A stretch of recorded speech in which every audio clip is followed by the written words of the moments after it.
I feel Guys, like welcome to the Conquer Athlete podcast. We are live. We are kicking off right now. I hit the record button early because Tyler Cooke, who is in trials to be consistent on our show, is not at looking Home great. Depot right now. He's at Home Depot right now. Great. Doing the podcast from the Home Depot, supporting local business. Boys, I can do it all. I don't know what to tell you. Supporting local business is the biggest conglomerate in the world for construction. Yeah, but they're just good people. And they look at that American flag hanging in the back. Look at that.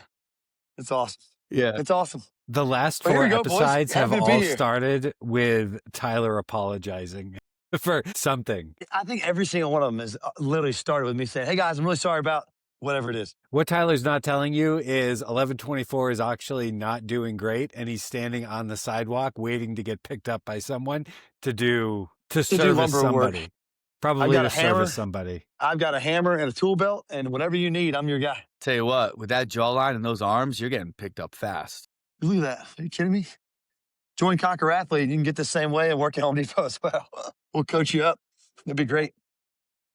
I actually need to pick your brain later about some other stuff, gym related. Speaking of 1124 and it doing well, not well. Ryan, thank you for the intro. But anyway, so I'll pick your brain offline. It'd be great. Pick my brain online. Let the world hear it. Well, it could go in a million different directions. But I am. When will this air? Will anybody give a shit? Actually, now that I think about it, this week. So I won't spill the beans too early on what we're working on. But we're working on something, and there's a balance between managing like your open gym, goers that want to do remote programming or follow.com or like some other thing that's not necessarily your CrossFit base people, but then also managing the culture of the CrossFit. And that's kind of like an age old thing. It's been around 100 times. Probably everybody's talked about it, but there are places that have married the two and have not let the culture bleed in from like, hey, I want to try to be competitive and win the games and do whatever versus trying just to like, hey, just lose 20 pounds and go to normal CrossFit and see what that looks like. That part, remember, pays the bills for gym people that don't know.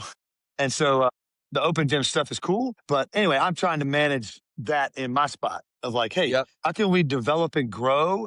Owen's on our team. He's got some mayhem. He's got some ID clients that he writes for with inside the gym and writes individualized programming. They do it like accessory stuff. I don't know if he's got anybody that's doing full speed, but that could grow. And I'm anxious about doing that because at the end of the day, I guess CrossFit pays my business, pays my bills, right? So it's like, how do you grow and manage both with inside your affiliate and keep both happy? So anyway, love to pick your brain on what that looks like. Because that's a very tricky one that a lot of people have not figured out. And the culture of the CrossFit gets ruined because you got all these people in there, doing remote programming and various other things and lose sight of the main goal. What is the main goal? Oh, when I say the main goal, the main goal of what I would say, like why we're open for business is just people to get healthier, right? Whatever that looks like. Stronger, lose weight, faster, run longer, whatever, but just get better. Let's just say get better. And then I think doing it in a way that's like, everybody can do it. And then you get down to the end of the individualized side where it's a little more, not that regular training is not selfish because you're still there to work for yourself, but there is this culture of like, I'm kind of head down, doing my own thing, not really focused on the community side of it. And that just kind of, we want our culture to be like, hey, everybody can do this. We're all in this big group thing together. It's awesome. But I think there's definitely some good people doing ID stuff. I've been doing ID stuff for 4 years now, right? And I don't think I'm a total jerk. So, all right. So what's 1124's product? So from what you just told me, like your product is progress. Your product is getting people healthier, fitter, better, right? Now, we all know that there's more than one way to skin the cat. Some people love a community feel. Some people don't. Some people love a community-based workout program. Some people want something more tailored to them. And I think where people get their lines skewed is that they often think it has to be one or the other. And the ability to blend the two can be a bit of a challenge. But to me, it can't be a challenge. And I think what it comes down to is the word of respect. And that's one thing that we've always tried to do at CrossFit Milford, where the people who are doing individual design respect the people doing the classes. And the people doing the classes respect the people doing individual design. Where we've come into problems is when we would have 15 competitors in the gym taking up all the space, throwing chalk around, slamming barbells when the coach is trying to talk, pulling away from that aspect, right? So it comes down to people understanding everyone's space, but also the community and knowing that the culture in and of itself is progress. The culture in and of itself is everybody trying to get to that same destination, which is a little bit different for each person, and how they get there is to be a little bit different, and that's okay. Do you know what I'm saying? Because I look at myself, It's like I run across a gym, but I'm personally almost like an anti-group person. Like, I love being by myself. I can train by myself all the time. I hate when people try to rah-rah me when I'm working out. I don't need someone to be in my ear. I can motivate myself enough. And I'm also like, when it comes time for the nighttime or for parties and community get-togethers, the perfect night for me is sitting on the couch with my wife and kids, watching some stupid movie and eating some homemade chocolate chip cookies with a big glass of milk. You know what I'm saying? Like, to me, I'm like, I'll take that 10 times out of 10. Like, I don't need to be involved in community functions or rah-rah, but that doesn't mean I don't support and love the community. That doesn't mean I don't back it. Do you know what I'm saying? And I think where some people get a little bit confused is like, they think it's got to be one or the other, and it doesn't, you know? And the way we've been able to marry it at CrossFit Milford is through the people who are doing individual design, whether it's for aesthetics or weightlifting or powerlifting or CrossFit or whatever it might be. They appreciate and respect the people doing the classes, and the people doing the classes respect and appreciate the people doing individual design. And they still talk to each other. They're still there for each other, but they have that level of respect where, you know, they're not going to get in each other's way. They're going to understand where the person is and they're working out. They're not going to slam shit on the ground when the coach is trying to talk and debrief and review stuff, you know. And when it's all said and done, it's a gym. You know, it's a gym for people to reach their destination, and it doesn't have to be one way for them to reach it. It's funny. Right at the top, and kind of setting that standard. I've had to learn that. When I was early with Ryan, I thought it had to be like, I had to like grow into that of like, oh shoot, I can still talk to, because if I'm in the gym, I'm working. Someone wants to ask me a question. I don't care if you're mid back squat. You got to go stop and help them with their kipping pull up, whatever it is, right?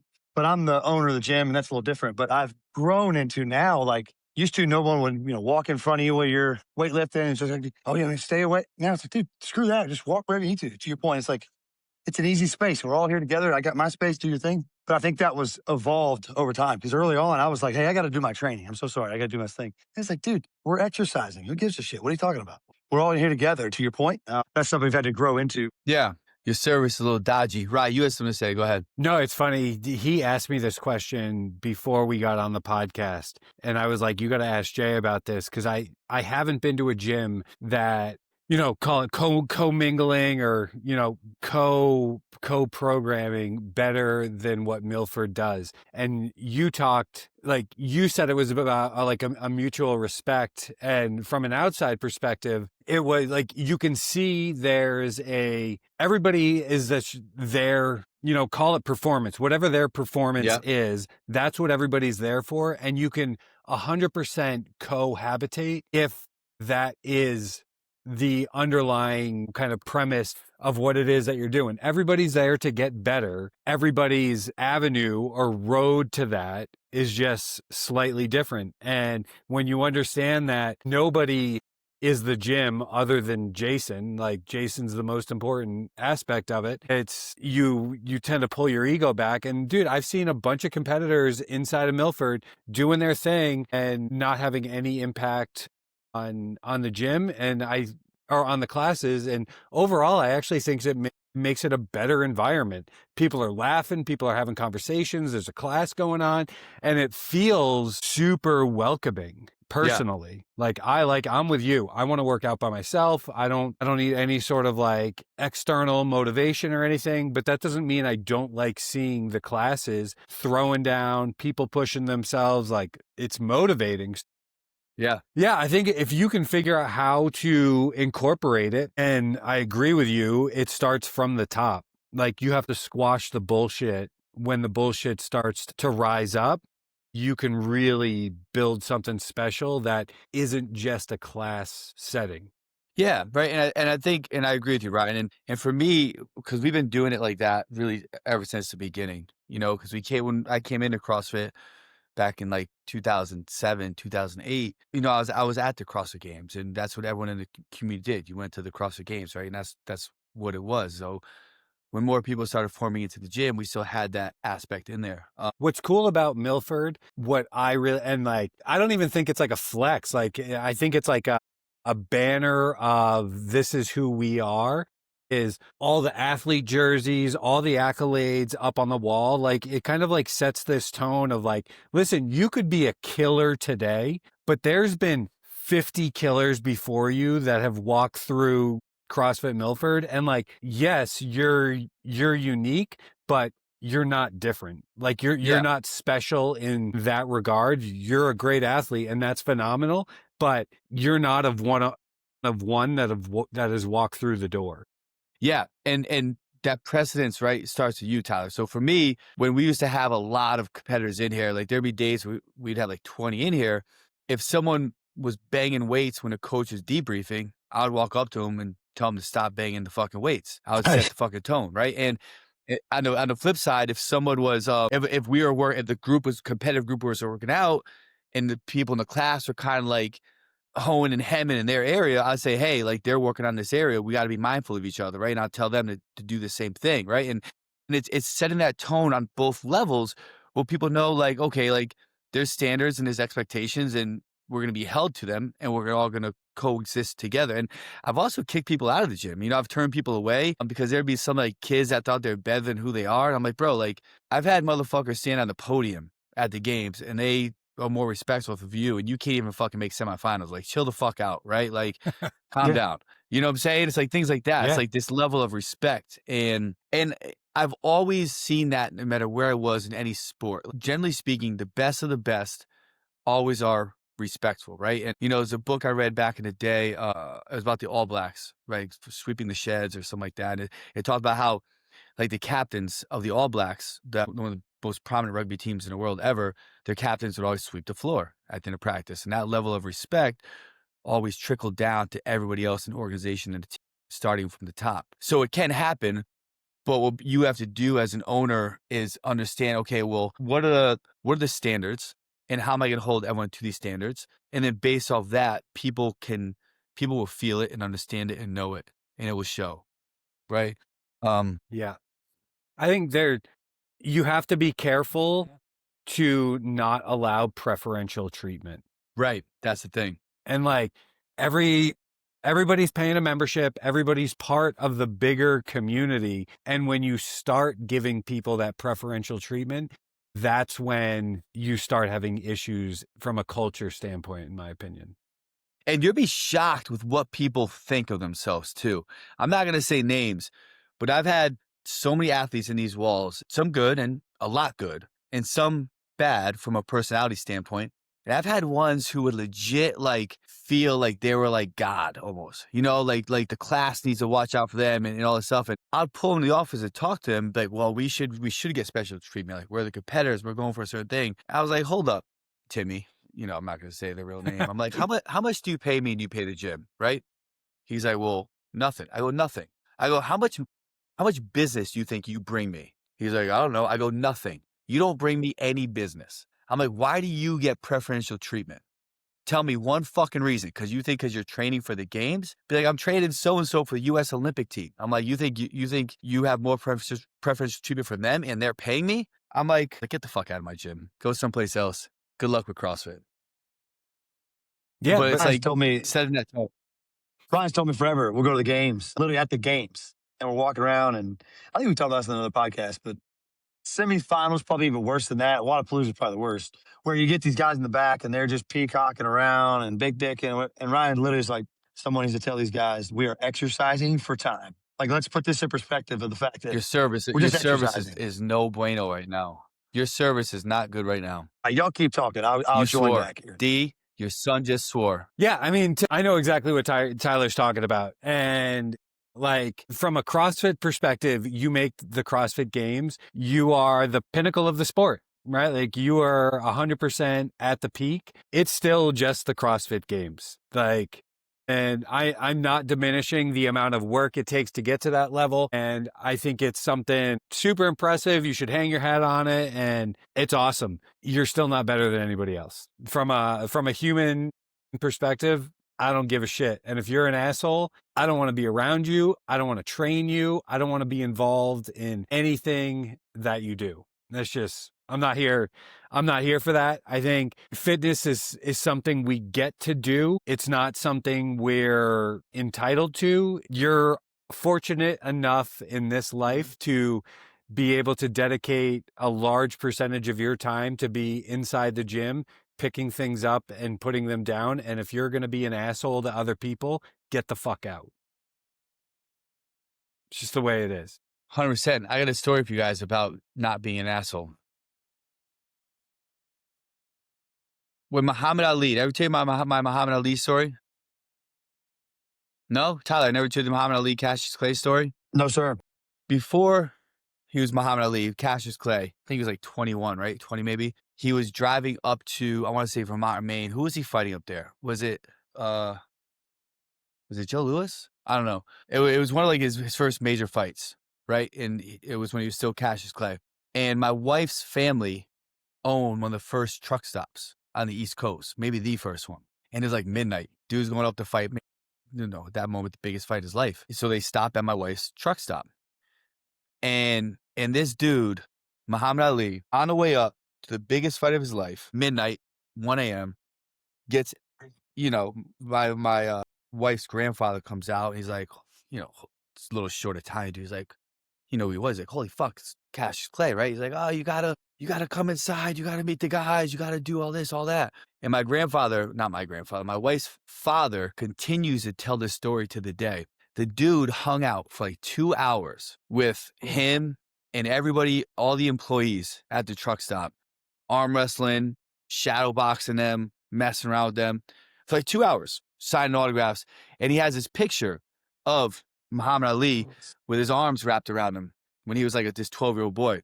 Hearing that story made me think, like, you have these Goliaths in the industry, right? These Goliaths. Think about who that is, right? Who is that guy? Like, he's a Goliath, right? He is a generational, not just athlete, influencer on everything, right?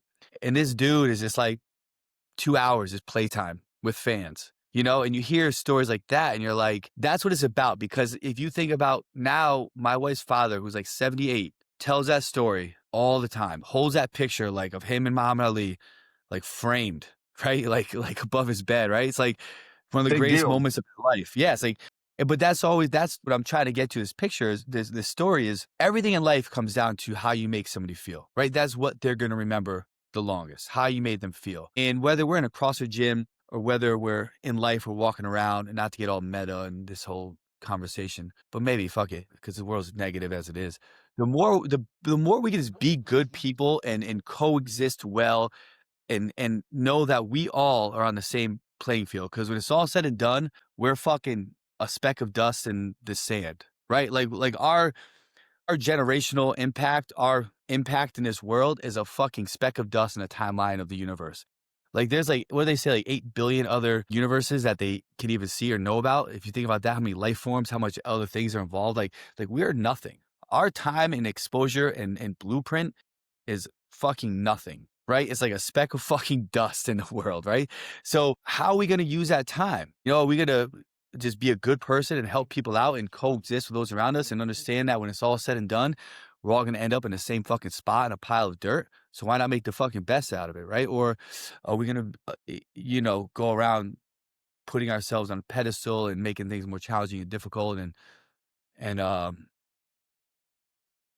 being an asshole? It's our decision to make. Your Muhammad Ali story is cool, though, because from a standpoint that if you flipped it and you worry about I worry about the negative culture of having open gym and having athletes and building up the athlete side. The flip side of that is it could be awesome if you built that up and did it tactfully, did it the right way. Because, especially with us making the games and all that, like there are people in the gym now that like see that and like, oh my God, dude, that's so cool. They got win the games. Like what? And so they see you doing cool shit in the open gym aspect, and it's like that could be a really positive impact if you have a bunch of good people being good people over there. It could impact them in the opposite way, and like it'd be a big bonus to your normal group. And it sounds like, even hearing from Ryan, that's what you've got at Milford, is kind of one big group that everybody feeds off each other. But what I'd also make sure that we did is the competitors, the people who were doing individual design, were at all the community events, right? Like during the open workout, during our open season Friday night lights, the competitors would judge for the normal everyday gym goers, right? If we did community events like ergothons, I would have the competitors team up with normal gym goers, not who they are, right?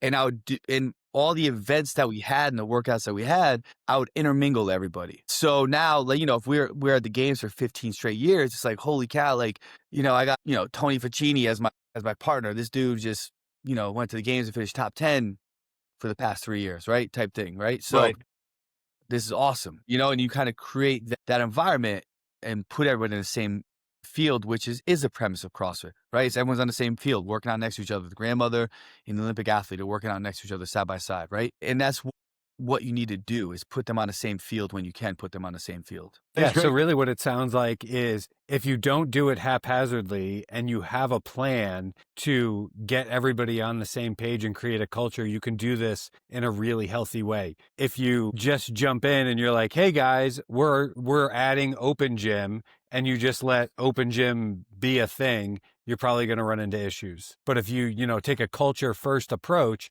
you can make it happen.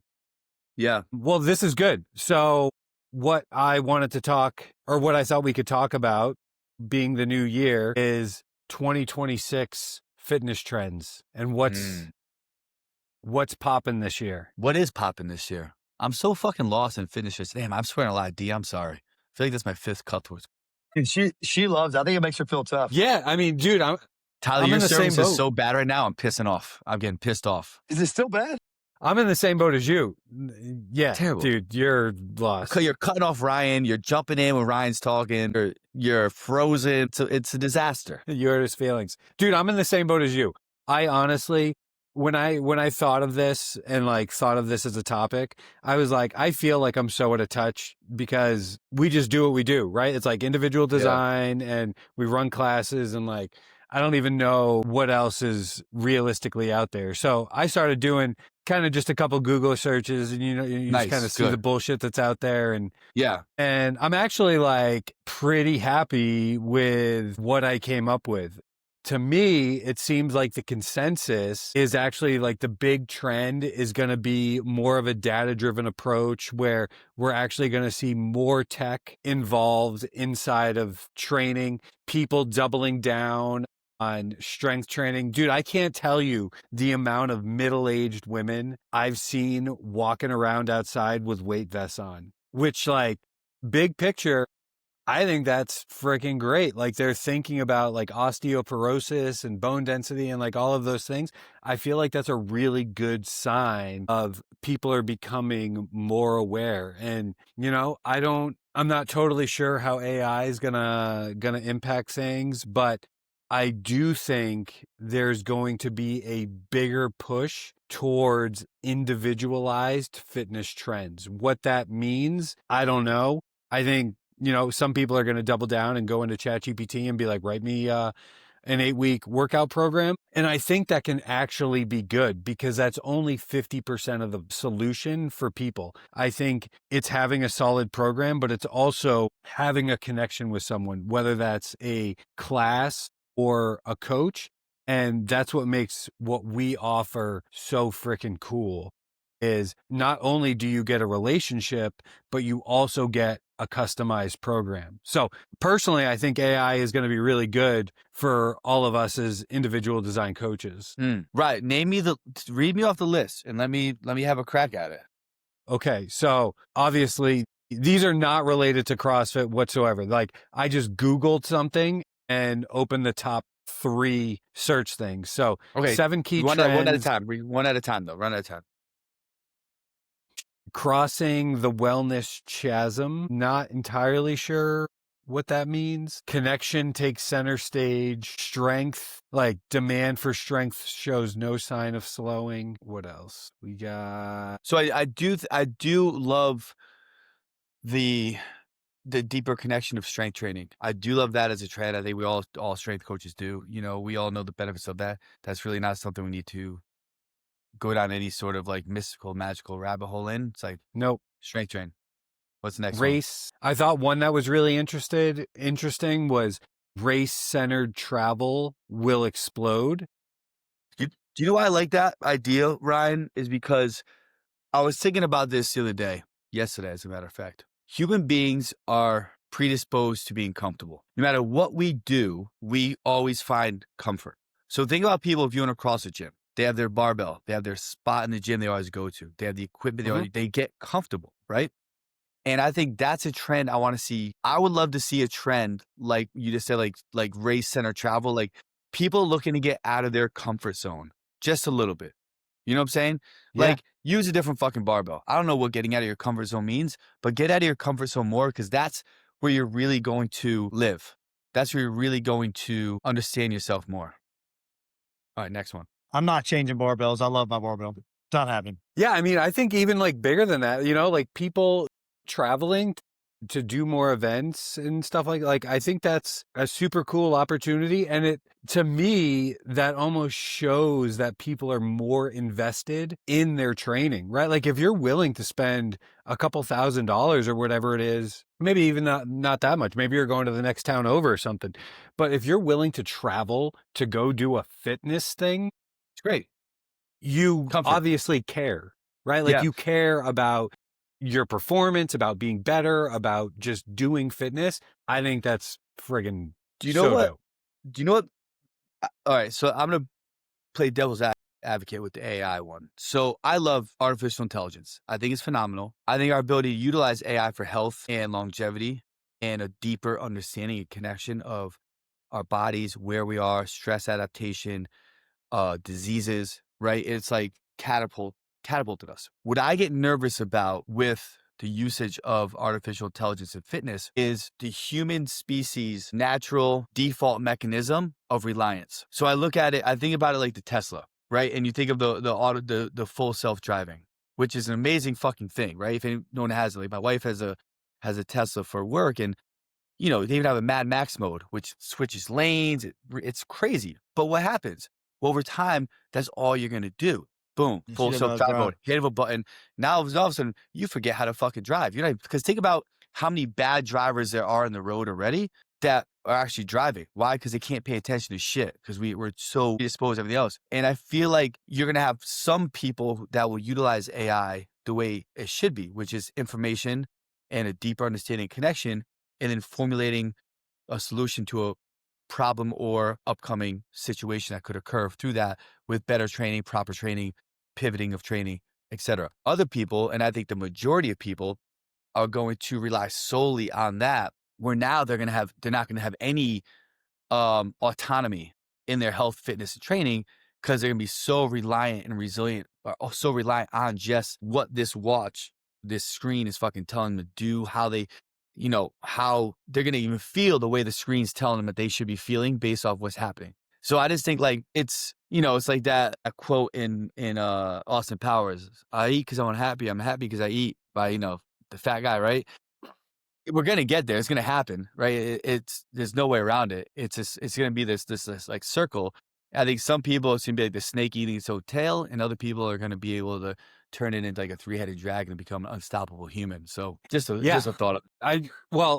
I think you have to segment what you just said into coaches and athletes. I think you're totally right. I think coaches that rely on it exclusively, you're never going to learn how to write like really good progressions. Like you're never going to have the failure that you can reflect back on and be like, okay, well, why didn't this work?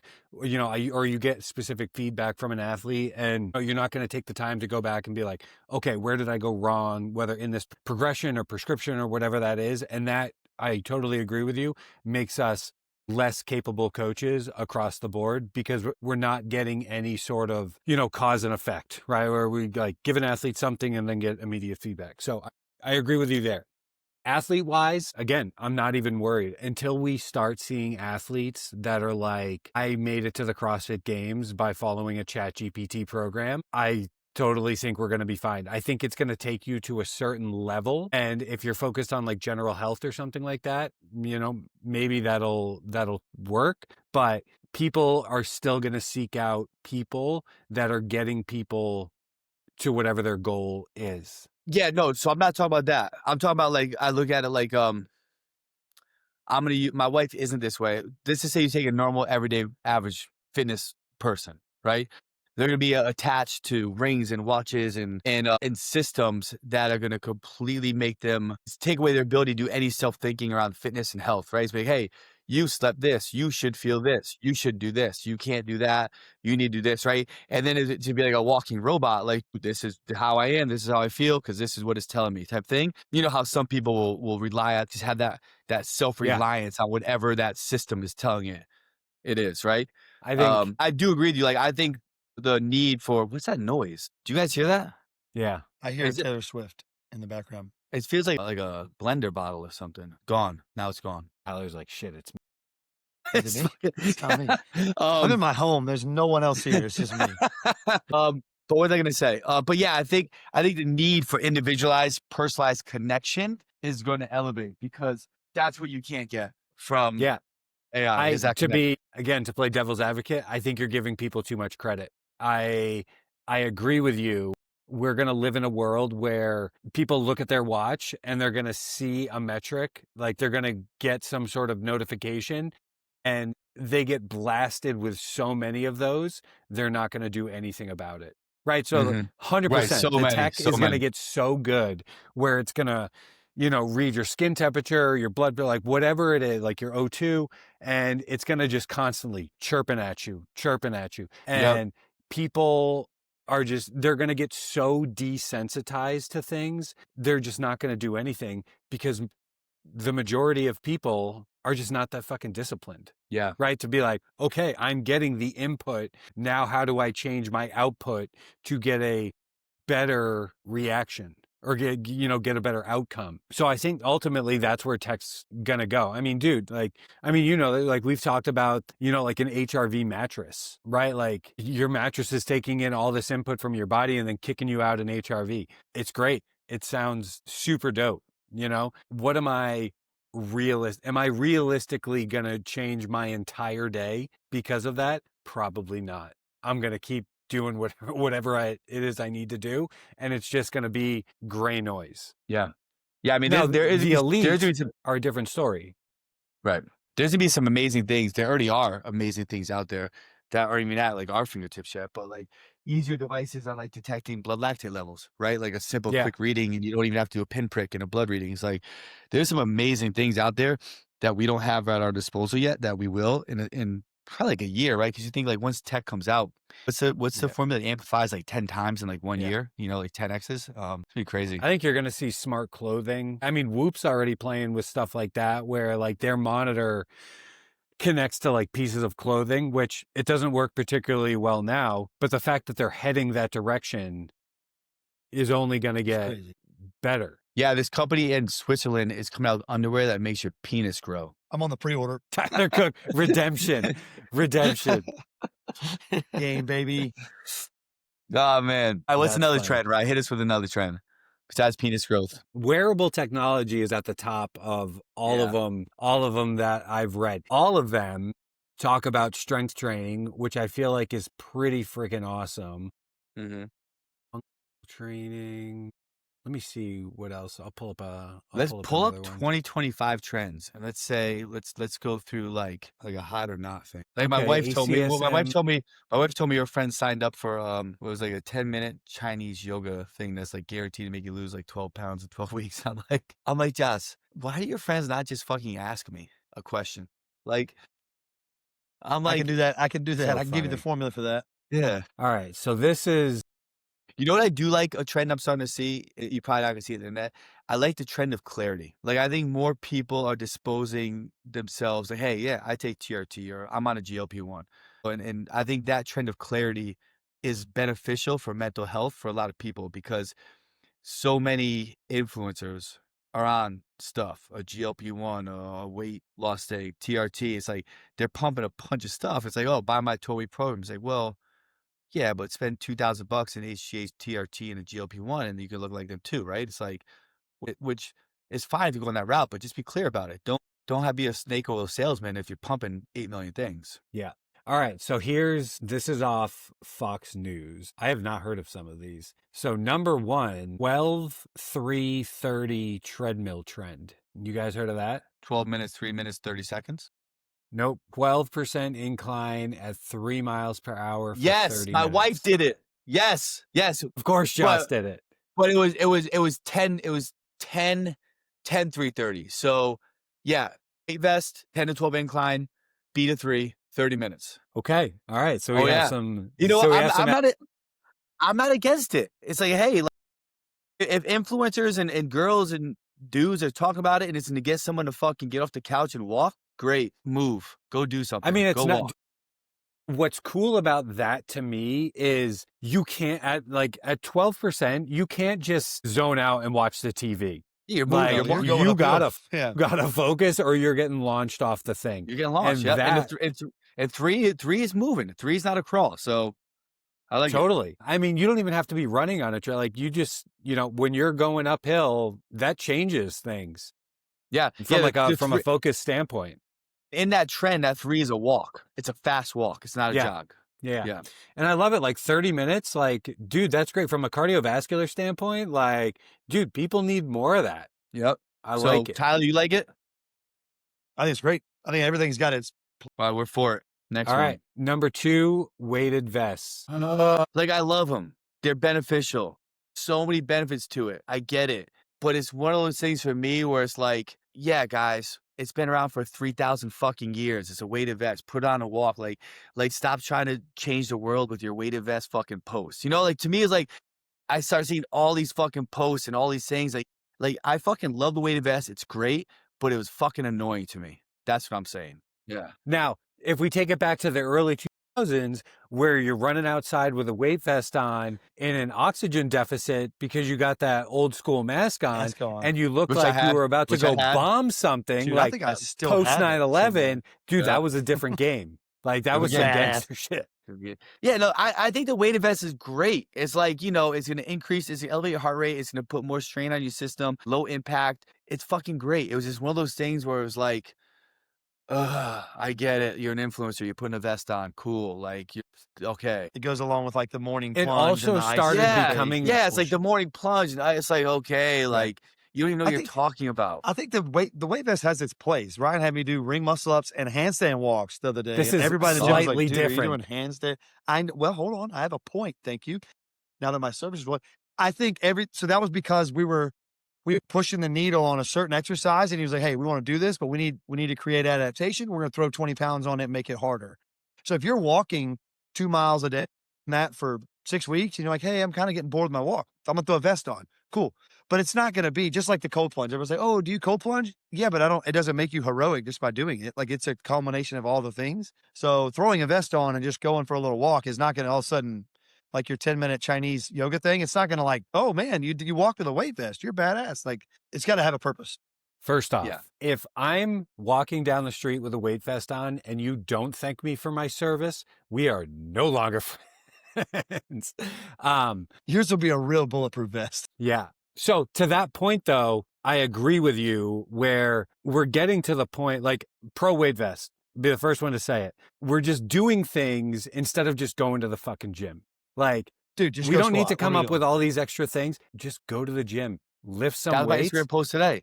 We don't need more shit. You just need fucking better progression. Totally. 100%. More intensity, better progression. More intensity, 100%. Better progression. Yeah. Like, and if you make the argument of, I'm going to do it on my rest day, you don't understand rest days. You're not resting. Just applying extra stress on your rest day is not an intelligent argument. Yeah, it's like a non-swimmer saying, I'm going to swim on my rest day. Well, it's not really a rest day for you because you can't fucking swim. No. Your body's going to be smoked. No. Jay, you'll like this one. Number 3, jujitsu for family fitness and self-defense. He likes this one. No, I love jujitsu. I'm a brown belt. I do it 4 days a week. I love boxing, but jujitsu to me is the new CrossFit, meaning like you have to tell the entire fucking world you do jujitsu. Like you cannot tell people. You have to talk about it. Like it's like, hey, like maybe it's just me. I'm not trying to be like a bah humbug, but it's like just do it. You don't need to tell the fucking world you do it and how it's like this amazing life journey, life discovery, like changing your life system. It's like I think everybody should know is self-defense. Absolutely. I do it 4 to 5, sometimes 6 days a week. I'm all for it. But it's like smashing it down people's fucking throats that you do it. And it's like, doesn't it? I think it's more badass if you don't tell a soul. And then somebody comes up here and pokes you in the chest in front of your wife. And you're like, hey man, I'm going to snap your neck in half because I can do that with my bare hands. You need to be very careful on your next words, right? Like that's way better than walking in the bar and be like, hey, real quick, let me put you in a guillotine. No one gives a shit. Like I'm all for it. I love it. Obviously, I do it all the time. I think everybody should do it. I think the thing that I'm like when it's like you jam it down people's throats that you do it. It's like, okay, we get it. You do it. Like change your life. Dude, but I'm that way with everything though. Like the cold plunge thing. Like I called Ryan 3.5 years ago. Hey, what's your thoughts on plunge? What's your thoughts on sauna? We went and did the thing. But I'm not one that's like, hey guys, every day I'm posting my 5 a.m. I'm doing this and doing cramming that down your throat as well. Like that's part of what I do. But it's not something I'm waking up like, yeah, but did you get your plunge in this morning? You look a little off today. It's like, yeah. hey man, so, just hey, go we got to do the thing. cold plunge. It increases body fat, which burns body fat. They're like, well, no, only if it's 33 degrees for 30 fucking minutes. Well, it's going to prevent hypertrophy. Well, no, it's not really unless you sit in there for 15 straight fucking minutes at 35 degrees. Like, you're fine. Just go cold plunge. Cool. Hey, yeah, go do it. And whatever you like to do, do it. It's cold. And by the way, for safety, put the toe covers on just because it's cold in the plunge. I get it. Let's talk about it. All right, next one. Next one. Number 4. Haven't heard of this one. TikTok's 50 jump wake up ritual. Simply get out of bed in the morning and jump 50. I haven't heard of that, but I actually have read stuff on like shake plates and just kind of like movement first thing in the morning. Don't worry, that's on there. Shake Don't jump ahead. I might have a shake plate at my house, Ryan. So I think the principle behind that, like, which is like, spike your system, get your brain working, like jump, right? It's almost like, I know some people will have a trampoline and like they wake up and just sit on a trampoline and jump up a bunch of times or do it even before they present to 1,000 people because it has proven research of waking up the system. So yeah, you wake up and jump 50 times, good. It's not gonna do anything harmful to you. Okay. I think whatever the morning routine is for you to get up, get going. Mine is I come down here and I get a glass of orange juice and like down it right off the bat. And then drop a heater on the way down. Like it's the best. Whatever your routine is, I think the answer is don't hit the snooze button. Just get out of bed and do whatever it is that you need to go jump on the trampoline. Go do that. Yeah. I'm not doing shit in the morning. I'm getting out of bed. I am getting out of bed, walking downstairs, drinking a glass of water as I make a coffee. That's your routine. That's your thing. Yeah. I love that. Jay likes to jump on the trampoline. Yeah. That's his thing. I also like to be triggered first thing in the morning. Like, I don't want to jump. I'm like, I'm going to have my cup of coffee and I'm going to watch the news so I can get super triggered to start my day with a little aggression. Like, I like a bowl of aggression. You like to wake up jumping and choose 50 times. Yeah, dude. You want to choose violence in the morning. I don't give a shit about jumping. I want to start with the idea of dominance. That's all I care about. Love it. All right. We can get to Jay's shake plate. Vibration plates for effortless training. Dumb. If you're going to utilize it in the words of effortless training, you're dumb. If you can utilize it in the form of like just wake your system up, maybe help you take a shit and get going, great. Chop a heater. Okay. I think anything that says effortless training is Can we just go for a walk? Why does it have to be a vibration plate? Why does it have to be jumping 50 times? Why don't you walk outside, walk 400 meters, and then come back in? Why does it have to be some Instagram, TikTok worthy sort of thing? Because it's effortless and they can walk over there and stand on it and still watch their phone or the TV or whatever. And effortless. I like to have a little shake going on, fucking being shaken. Now, are you standing vibration plate or are you like old school OPEX with that leg swinger? No, I'm standing. You know what I'm talking about. Yeah, that leg swinger is like Jane Fonda. Okay. I'm standing vibration. Okay. I can see you standing in the corner. I'm standing in the corner with a red light face mask on. That's how I picture it, right? Yeah. On a vibration plate. Yeah, I can see you doing it butt naked, staring at Joss. I don't want to see that. Setting the tone for the day. And I think I look so hot and she's just so turned off. Yeah, she's like, dude, what? He's just cover like, it up. Go. She needs that exercise we talked about earlier. Dude, Christina's on the red light thing. Red light's proven. Dude, I tried it. I'll be the first to admit. Like, I spent way too much money on this red light and I had my little eye things on and I'm blasting myself with some sort of red light. And now that is something I was like, I felt pretty good after. I've gone down rabbit holes with Mike T. Nelson on red lights. And if Mike T. Nelson is in favor and supports it, I'm in favor and support it. Yeah, totally. Facts. Anything Mike T. Nelson is like, yeah, I'm like, okay, yeah, we got to get it.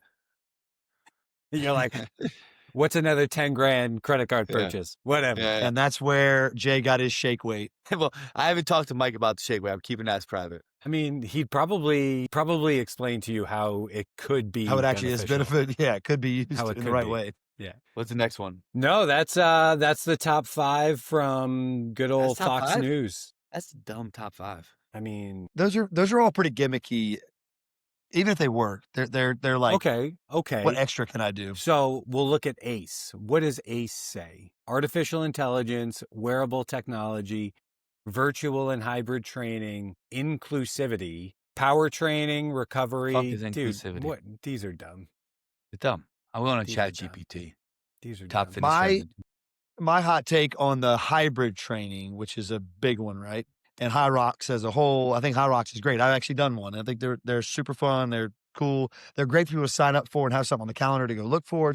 I think they're great. I think people that, this is problematic, I think people that choose to go do hybrid training are avoiding the strength training portion of the whole thing. It's a lot easier to train for an hour and nice and slow and kind of cruising than it is to train high intensity, short period of time, heavy back squats, heavy loading, things like that. And I think for the most people, they just are avoiding the strength training component of it. And obviously I'm a strength training guy. So at heart, I think everybody needs to lift weights. So I think that's a little bit of a cop out. Well, Men's Health. So they've got biggest fitness trends of 25 and then worst fads to leave in the past. Strength training, number 1. Number 2, low impact training meets the need for accessible fitness. Okay. That is the dumbest thing. What do you mean accessible fitness? Everybody can go out and fucking walk. Unless you live in some war-torn country, fitness is accessible. Stop pretending like it's not. Enough. Again, Pilates. me and Men's Health. This is definitely Tyler. Pilates continuing to grow amongst men. Dude, yeah. Old school workouts are making a comeback. I don't even know what that means, but searches for aerobics up 124%, rollerblading 123%. Rollerblading. Breaking classes, I don't know if breaking classes is breakdancing, that's 86%. And then boxing, 84%. That's boxing never went away. No, I don't think it did. No, but I look at fitness trends as like fashion. It's like we went from like tight clothes. Now we're all baggy jeans and baggy sweatshirts again. Like it's 2002. Pretty soon, we're probably wearing our jeans backwards, and we're gonna be wearing hats to the side, and we're gonna be wearing, I don't know, starter jackets again. Who knows, right? But so their worst fitness fads to leave behind. Interesting. They claim overtraining was a fitness fad. The no rest day mantra is long overtraining past. Was a fitness. Who the F wrote that article? Overtraining was a fitness fad. Hey, most of the people probably were never even overtrained. Like, I don't think people understand how hard it is to get overtrained. All right, anyways, what's the next Doing one? cardio ad nauseum for weight loss. Well, it does do it. Yeah. I don't mean to get technical here. Work. Interesting. Body part splits for muscle gain. Training each major muscle group once per week on different days of the week is a traditional split method, but it's worn out. It's welcome. It's not worn out as well if you're geared up. It's the way to do it if you're a bodybuilder. Yeah. That's why they do it.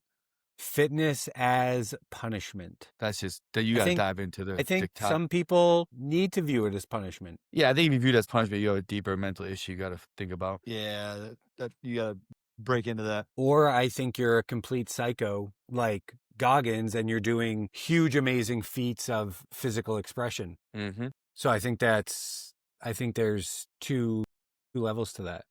Yeah. No knees over toes.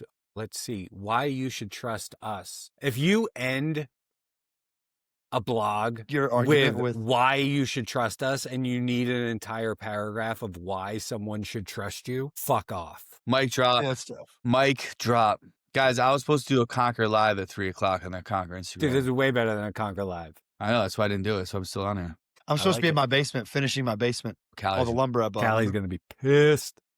Well, Callie's not my hired help for the day, which is my father, who's down there right now doing the framing. But he'll be fine. He's great. He's fine. Yeah. He'll listen to the podcast. He had a part of it. Does he listen to the podcast? He doesn't listen to podcasts. Damn. This is funny. He read Peter Attia's book And he was all fired up about it and about getting in help and all. This is like 6 months ago. He walks in one day. He's like, Tyler, he's like, have you ever heard of Zone 2 training? And I was like, well, Dad, I don't know that you know what I do for like in my world. I don't think we've had a good conversation about what it is clarity on what I do. I was like, yes, I've heard of Zone 2 training. He's like, yeah, I think I'm just going to start riding that bike you got down there for like 30 minutes, just like steady. I was like, because you read Peter Attia's book. The same thing you said earlier. I was like, why don't you ask me? Yeah. I have these answers that we can very simply talk about over dinner 3 nights a week. Awesome. You have dinner with your dad 3 days a week? Maybe not 3, but 2 or 3. Yeah. My mother and father live like 2 minutes from me. My mother keeps my kids 3 or 4 days a week. Nice. Yep. Nice. Awesome. Who cooks? Your mom cook or your dad cook? Or does Callie cook? Or do you cook? Callie and I cook, but Callie does the lion's share of said cooking. Ask Tyler why he makes steak dinners for everybody that comes to his house, everybody that's involved in his CrossFit games. Don't say but you. Don't say yes me for you. But me.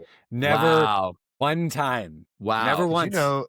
Well, then I'm going to bring this. Callie made me jalapeno fresh sourdough. Wow. And I will forever be indebted to her for that. It was good. Tyler, nothing. Jack shit.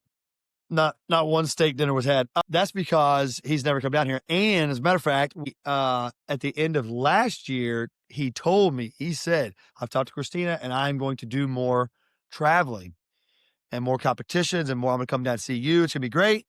And that's when I actually had it planned for the steak dinner and it just never happened.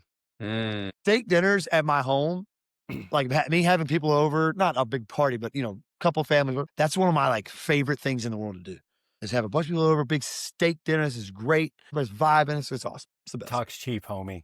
It sounds like Ryan's just got to get down there.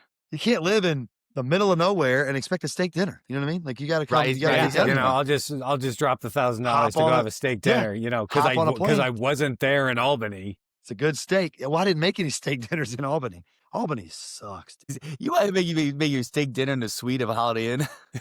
No, bro. Dude, first off. In fairness. We did have 1124, they get Gucci Airbnbs with hot tubs. We get nice and Airbnbs. Shit like that. Like, there's no Hilton experience for We're trying to win the games, boys. We got to be comfortable. For all those that supported and bought a t-shirt, we appreciate your support. We're going to end it here. Guys, thank you for listening. As always, please check out the Coach RX podcast channel where you can find amazing podcasts like this one and others like it from other great coaches out there. As always, support Candace. I was trying to make a reference to a movie about like a mom that takes care of everyone. Relate that to Candace. But then I realized I'm older than Candace, and that'd be a weird reference for me to make. It'd be tough. You just made it weird. It's way more weird now. Yeah. Thanks a lot, Candace. Candace, you're the best. To all our listeners, D, everyone else. Thank you for listening. Let's be real. D's probably the only listener at this point. At this point in the podcast, I'm going to make Dad listen to it. He'll be good. Diddy and Pop be good. We went over an hour on this one. That's because I had some pretty bad service issues in the beginning. Tyler, we kept jamming. Your service issues did not affect the podcast at all. So don't act like I was stressing about it. I ran inside. Dude, I'm not kidding. My dad was outside. I ran right by him. I was like, hey, I got to get inside. I got to get my computer. My service is terrible. Flying by. He's downstairs pissed off. So Ryan, anything in closing? Conquer Mentorship. Check it out. Individual Design, check it out. We just kicked off cohort 4 of the mentorship. If you're still interested, want to get in last minute, totally cool. Hit me up. Next one kicks off sometime in April. The open's almost here. If you do it and you suck, hit us up. We can take care of you. We can fix no problem. Yeah, we can help you with that. Don't get stuck with a company so big that they don't really care. We got you. 1124 has got some. Jay's rambling. We're officially at the end of the podcast. We'll talk to you guys later.